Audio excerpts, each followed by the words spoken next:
셋도 아들을 낳고 그의 이름을 에노스라 하였으며 그때 사람들이 비로소 여호와의 이름을 불렀더라.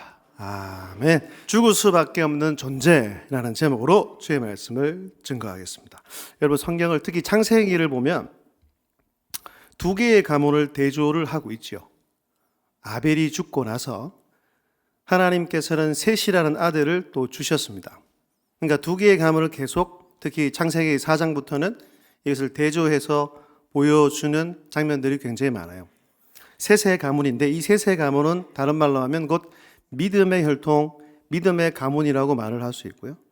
또 다른 가문은 가인의 가문인데, 이 가인의 가문은 믿음이 아닌 불신앙의 가문이라고 말할 수 있습니다.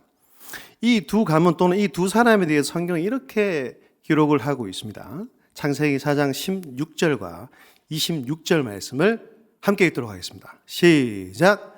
가인이 셋도 아들을 낳고 그의 이름을 에노스라 하였으며 그때 사람들이 비로소 여호와의 이름을 불렀더라. 아멘. 16절과 26절이 완전 상반되지 않습니까, 여러분? 가인은요, 성경 기록하기를 하나님을 떠났대요. 그런데 셋의 혈통, 셋의 후손들은 완전 반대였다는 얘기예요.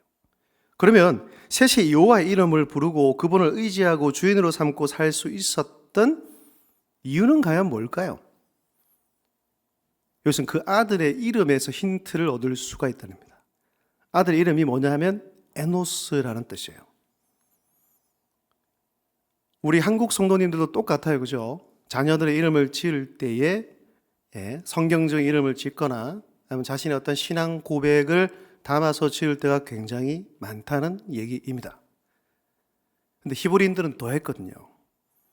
그럼 셋이라는 사람은 이 아들 에노스를 낳고 에노스란 이름을 지을 때에 뭔가를 가지고 뭔가를 확신한 상태에서 그의 아들 에노스의 이름을 지었다는 겁니다. 그럼 이 에노스의 이름의 뜻이 과연 뭘까요? 그 뜻은 깨어지기 쉬운 존재, 약한 존재, 전적으로 무력한 존재, 죽을 수밖에 없는 존재라는 것입니다. 그러니까 달리 말하면 이 셋은 자신이 에노스라는 것을 하나님 앞에서 깨닫게 된 것입니다. 다른 말로 하면 하나님 없이는 살 수 없는 존재임을, 하나님 아니면 하나님 외에는 자기의 이 죽음의 문제를 해결할 길이, 해결할 방법이 없음을 자각하고 알게 되고 인식하게 된 것이죠. 여러분, 그런 사람만이 하나님을 의지하고 하나님을 주인으로 삼고 살아갈 수가 있다는 것입니다. 라틴어에 보면 메멘토 모리라는 말이 있습니다. 메멘토 모리라는 이 단어의 뜻은 너는 반드시 죽는다는 것을 기억하라는 것입니다. 또는 네가 죽을 것을 기억하라는 얘기예요. 이것을 인식하고 자각하는 것이 중요합니다. 그래야 사람이 이 땅 가운데서 겸손하게 살 수 있습니다. 어떤 한 일에 대해서 하나가 잘 됐다고 해서 그 다음이 반드시 잘 된다는 보장도 없잖아요. 그리고 그래야 의미 있는 인생을 살려고 노력을 하고요. 무엇보다 자신의 한계를 알기에, 그러니까 자신이 영원한 존재가 아니라 유한한 존재라는 사실을 알기 때문에 생명의 근원 되시는 하나님을 찾고 구하게 된다는 것입니다. 할렐루야. 이게 제일 중요한 거예요. 그래서 우리도 에노스라는 사실을 기억해야 한다는 것입니다. 이것을 자각하지 못하면요, 결국 자신의 주인이 되고 자신이 왕이 되어서 살아갈 수밖에 어떻습니까? 사랑하는 여러분, 여러분은 어떠합니까? 여러분의 주인은 누구입니까? 우리의 참된 왕은 누구입니까? 하나님만이, 우리 주님만이 우리의 주인이고 참된 왕인 줄로 믿습니다. 이 고백을 할 수 있는 것 자체가 하나님의 은혜라는 거예요. 할렐루야.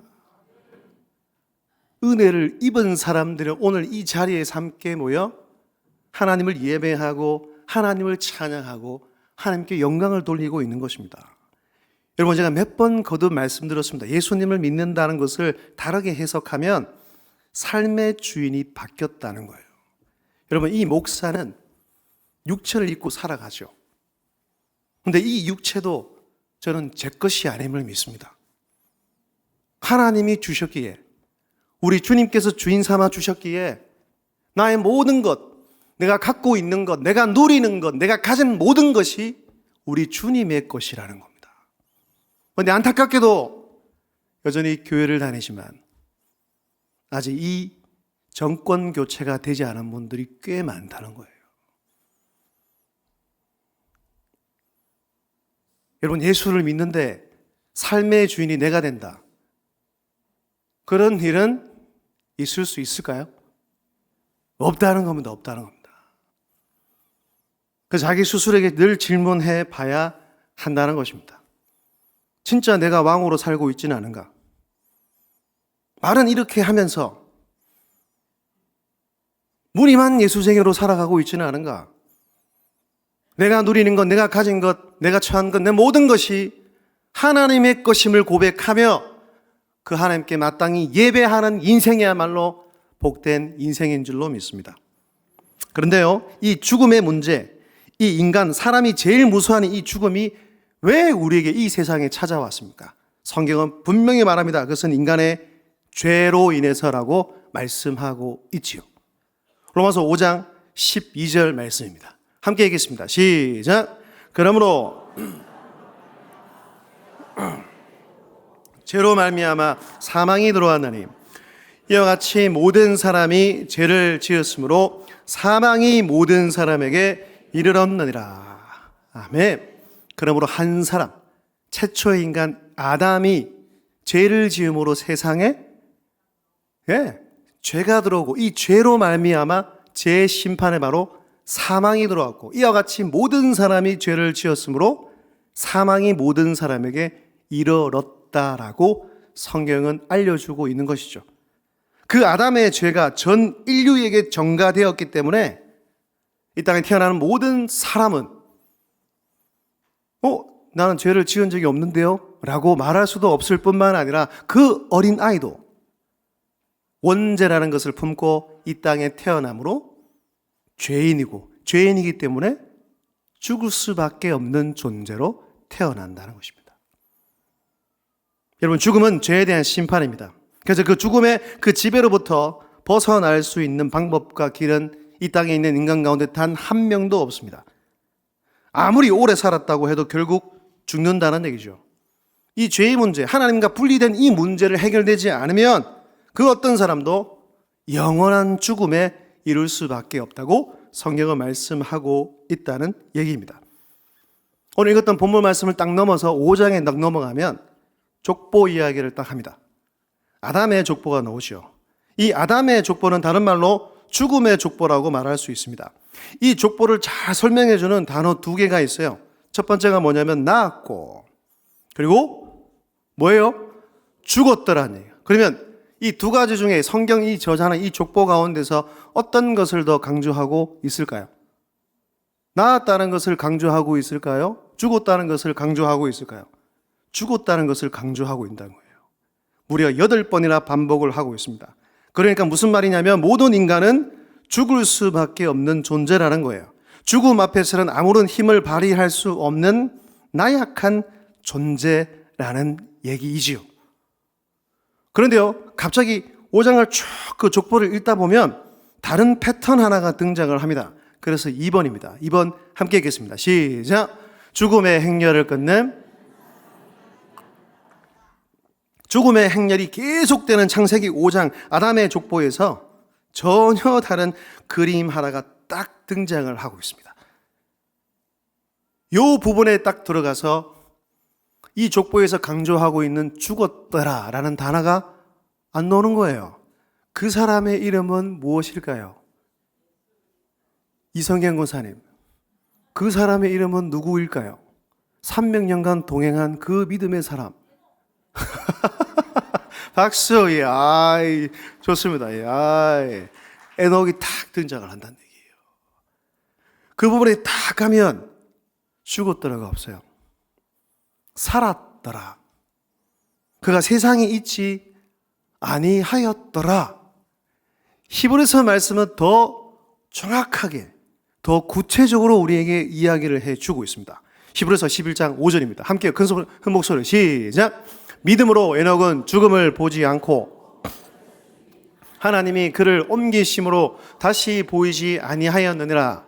그는 옮겨지기 전에 하나님을 기쁘시게 하는 자라 하는 증거를 받았느니라. 아멘. 여러분, 옮겨졌다는 말을 한 번도 아니고 두 번도 아니고 세 번을 쓰고 있어요. 반복해서 쓴다는 것은 다른 말로 이것을 강조하고 있다는 것은, 이것을 강조한다는 것은 진짜 역사적으로 실제적으로 일어났다는 얘기입니다. 잠깐의 이 세상에서 또 다른 세상으로 갔다는 거예요. 이것은 죽음 이후에 다른 세계가 있음을 우리에게 확실히 보여주고 있는 것입니다. 그러니까 죽음을 맛보지 않은 한 사람, 다른 길을 걸어간 한 사람 에녹을 통해 하나님은 죽음 이후에 다른 세상이 있음을 보여주고 있는 것입니다. 할렐루야. 이 다른 세상이 어디입니까, 여러분? 하나님 나라, 영원한 나라, 천국인 줄로 믿습니다. 여러분, 성도에게 가장 복된 게 무엇입니까? 이 현실이 어렵고 고난이 있고 고통이 있지만 다른 세상 영원한 나라가 있다는 것을 믿기에 오늘 하루도 버틸 수 있는 힘이 우리에게 주어지는 거 아닙니까? 한번 힘들 때 한숨 팍 쉬고 저 하늘을 바라보는 거예요. 주님이 승천하신 그곳, 우리 하나님이 계신 그곳, 내가 장차가게 될 그 영원한 나라, 에녹이 죽지 않고 영원한 세상에 들어간 그 나라, 나도 들어갈 수 있다는 그 믿음을 가지고 바라보는 우리 믿음의 성도들이 다 될 수 있기를 주님의 이름으로 축복합니다. 이렇듯 믿음의 사람 에녹은 장차 예수 그리스도를 통해 나타날 구원의 신호탄을 우리에게 알려주고 있는 것입니다. 에녹이라는 그 생명의 꽃을 피우셔서 이 생명의 꽃, 이 한 송이로 끝나는 것이 아니라 진짜 완벽한 그 한 송이를 통하여 이 세상의 죽음의 그림자를 물러내신다는 것을 예표하고 우리에게 보여주고 있는 겁니다. 성경은 창세기부터 요한계시록까지 그것을 계속 우리에게 거듭거듭 말씀하고 있는 거예요. 여러분, 아담의 계보와는 전혀 다른 계보 하나가 나오죠. 마태복음 1장에 탁 펴면 예수님의 족보가 탁 나옵니다. 그런데 참 족보는 재미없습니다. 그죠? 역대상에 봐도. 그런데 곰곰이 생각해 보십시오. 왜 성경의 저자들은 이렇게 족보를 중요하게 여겼을까? 그 안에 중요한 메시지가 있고 중요한 의미가 있기 때문이라는 얘기죠. 여러분, 마태복음 1장 1절과 2절과 16절 말씀을 보십시오. 함께 읽겠습니다. 시작. 아브라함과 다윗의 자손 예수 그리스도의 계보라. 아브라함이 이삭을 낳고 이삭은 야곱을 낳고 야곱은 유다와 그의 형제를 낳고 야곱은 마리아의 남편 요셉을 낳았으니 마리아에게서 그리스도라 칭하는 예수가 나시니라. 아멘. 여러분, 이 예수님의 그 족보 가운데 가장 특징했고 가장 강조하는 것이 무엇입니까? 물론 예수님이죠. 그런데 단어 가운데에 아까 아담의 족보 가운데서는 낳고 죽었더를 강조하고 있지만 여기서는 죽었다라는 단어가 없어요. 낳고 사람이 안 죽었나? 낳고 여러분, 이렇게 강조하는 이유는 뭘까요? 이것은 예수님께서 아담의 계보 즉 죽음의 족보를 생명의 족보로 바꾸어 놓으셨다는 의미라는 거예요. 할렐루야. 예수 그리스도를 통해서 이 세상을 구원하시겠다는 겁니다. 예수님만이 우리 유일한 구원자가 되신다는 것을 이 족보를 통해서 우리에게 완벽하게 정확하게 알려주시고 그 예언이 구약에 성취된 그 약속했던 메시아 예언이 신약에서 성취되고 있음을 보여주고 있는 거예요. 예수님께서 친히 이렇게 말씀하십니다. 요한복음 5장 24절입니다. 내가 진실로 너에게 이르노니 내 말을 듣고 또 나 보내신 이를 뭐하는 자는 여러분 믿는 자는 영생을 얻었고 심판에 이르지 아니하나니 사망에서 생명으로 옮겨내니라. 할렐루야. 함께 읽겠습니다. 큰 목소리로 시작. 내가 진실로 진실로 너희에게 이르노니 내 말을 듣고 또 나 보내신 이를 믿는 자는 영생을 얻었고 심판에 이르지 아니하나니 사망에서 생명으로 옮겨내니라. 할렐루야. 이런 은혜를 받았잖아요, 여러분. 그래서 마지막 세 번째입니다. 함께요. 시작. 예수님이 우리의 영원한 생명, 참된 구원자, 유일한 소망이 되신다는 얘기입니다. 아멘. 죽음의 저주를 끊어내는 유일한 길, 죄의 문제를 해결할 수 있는 유일한 방법, 유일한 존재. 그래서 우리의 소망은 누구라고요? 우리의 소망은 누구밖에 없다고요? 우리의 소망은 누구밖에 없습니까? 예수 그리스도란 얘기. 이것이 바로 복음입니다. 할렐루야. 이거보다 더 큰 기쁜 소식이 어디 있습니까? 큰 기쁨의 좋은 소식이 우리에게 미쳤다는 사실을, 그것을 경험한다면 이 땅 가운데 부러울 것이 뭐가 있겠냐고요. 그 영원한 것을 얻었는데 영원하지 않는 이 나라에서 어떤 영원한 문제로 인하여 여러분 제발 넘어지지 마십시오. 또 말씀드립니다. 신앙생활은 과거에 받았던 은혜를 되뇌이는 거예요. 그것을 근거로 해서 오늘 내 현실이 맞닥뜨린 그 어려움을 마주하고, 그 과거에 나와 함께 하셨던 그 하나님이 오늘도 도와주실 것이라는 그 믿음으로 그것을 돌파해내고, 더 나아가 미래에 장차오게 될 그 예수 그리스도를 바라보며 이 땅을 견디며 살아가는 것입니다. 말씀을 맺겠습니다. 마지막 묻겠습니다. 사랑하는 여러분, 이 두 족보 가운데 어디에 속해 있습니까? 하나, 둘, 셋입니까? 저는 셋의 족보에 들어갔습니다. 믿음의 족보 안에 나의 이름이 들어가 있다는 얘기예요. 그것을 확신하십니까?